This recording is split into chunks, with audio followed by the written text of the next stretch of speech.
Shalom, salam sejahtera bagi Bapak Ibu Saudara-saudara, anak-anak yang dikasihi oleh Tuhan Yesus Kristus. Berjumpa kembali bersama saya Pendeta Eka di dalam renungan firman Tuhan pada hari ini, hari Jumat 4 Maret 2022. Kiranya sukacita dan damai sejahtera dari Tuhan Yesus menyertai kehidupan kita sekalian. Puji nama Tuhan. Sampai pada pembacaan kita hari ini, Mazmur yang ke-54. Kiranya firman Tuhan yang kita baca memberkati kita sekalian. Sebelum kita merenungkan bagian firman Tuhan, bacaan kita hari ini, mari kita akan berdoa. Tuhan Bapa di surga, di dalam Yesus Kristus, kami sungguh bersyukur hari yang baru Tuhan percayakan pada kami, dan kami mau terus mengisi hati dan pikiran kami dengan kebenaran firman Tuhan, supaya langkah hidup kami tidak tersesat, diterangi oleh firman Tuhan. Kau yang mampukan kami untuk dapat menerapkannya dalam hidup kami. Terpujilah namamu Bapa, demi nama Tuhan Yesus kami berdoa. Amin. Mazmur 54. Untuk pemimpin biduan. Dengan permainan kecapi, nyanyian pengajaran Daud. Ketika orang Zifi datang mengatakan kepada Saul, Daud bersembunyi kepada kami. Ya Allah, selamatkanlah aku karena namamu. Berilah keadilan kepadaku karena keperkasaanmu. Ya Allah, dengarkanlah doaku. Berilah telinga kepada ucapan mulutku. Sebab orang-orang yang angkuh bangkit menyerang aku. Orang-orang yang sombong ingin mencabut nyawaku. Mereka tidak mempedulikan Allah. Sesungguhnya Allah adalah penolongku. Tuhanlah yang menopang aku. Biarlah kejahatan itu berbalik kepada seteru-seteruku. Binasakanlah mereka karena kesetiaanmu. Dengan rela hati aku akan mempersembahkan korban kepadamu. Bersyukur sebab namamu baik, ya Tuhan. Sebab ia melepaskan aku dari segala kesesakan dan mataku memandangi musuhku. Bapak Ibu Saudara-saudara yang dikasihi oleh Tuhan, apakah kita pernah mengalami suatu situasi yang sulit, sukar, dan tidak menyenangkan dalam hidup kita? Tentunya ketika kita menjalani kehidupan atau berat ringannya sebuah situasi yang sulit dan sukar pernah kita alami. Misalkan saat harapan kita tidak sesuai dengan kenyataan yang terjadi, seringkali kita mengalami kesulitan dan kesukaran. Kemungkinan kondisi seperti itu diperparah ketika masalah datang silih berganti menimpa kita.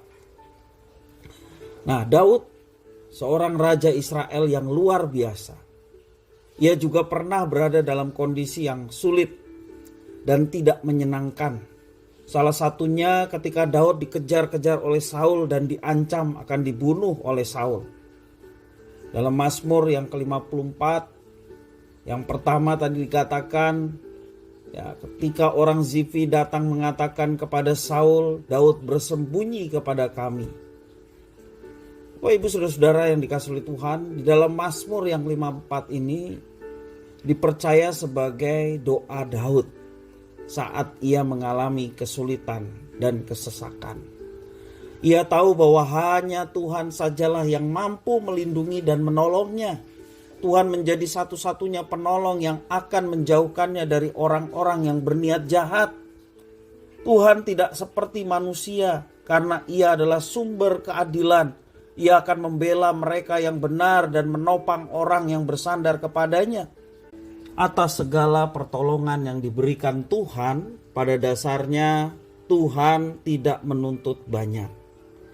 Ia hanya meminta orang-orang yang dikasihinya untuk senantiasa hidup mengandalkannya, senantiasa bersyukur atas segala karya yang dinyatakan Tuhan atasnya. Saat ini mungkin berbagai persoalan yang sedang kita hadapi. Harapan seolah-olah hilang dan kita kehilangan semangat menjalani kehidupan. Bahkan mungkin saja kita sudah sampai meragukan pemeliharaan Tuhan. Bapak Ibu Saudara-saudara, jika hal itu terjadi, teduhkanlah hati kita. Tenangkanlah pikiran kita.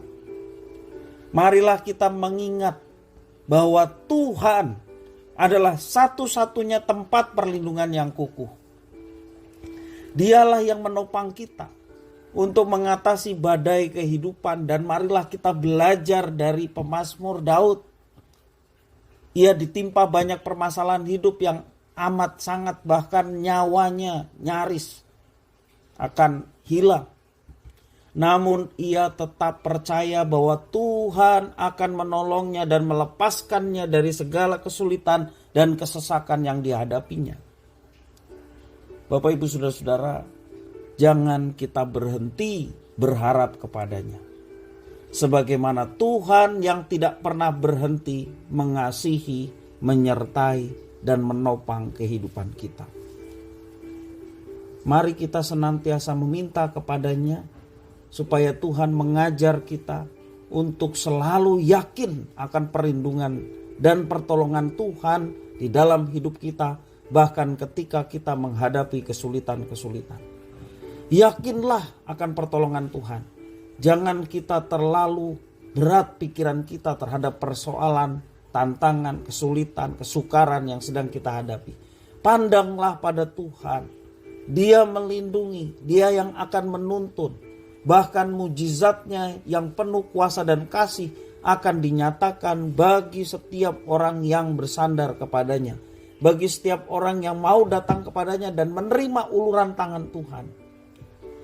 Jangan sia-siakan kesempatan dalam hidup kita untuk kita bersandar pada diri kita sendiri ataupun orang lain. Percayalah kepada Tuhan, bersandarlah kepada Tuhan, maka Ia akan menolong dan menyertai kita. Kiranya firman Tuhan memberkati kita sekalian. Mari kita berdoa.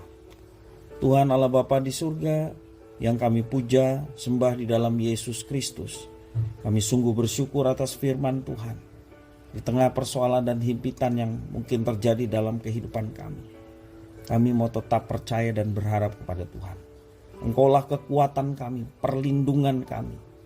Bahkan mujizat Tuhan boleh dinyatakan dalam hidup kami.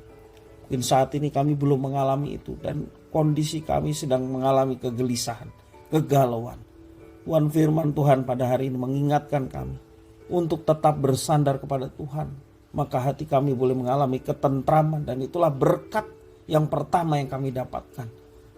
Dan juga Tuhan akan menolong kami untuk mengatasi semua persoalan-persoalan yang sedang dihadapi. Bahkan kami akan mendapatkan kemenangan. Terima kasih Tuhan. Mampukan kami untuk terus bersandar dan disadarkan bahwa ada perlindungan dan pertolongan Tuhan yang nyata dalam hidup kami. Terima kasih Bapa, terpujilah namamu. Demi nama Tuhan Yesus kami berdoa. Haleluya. Amin.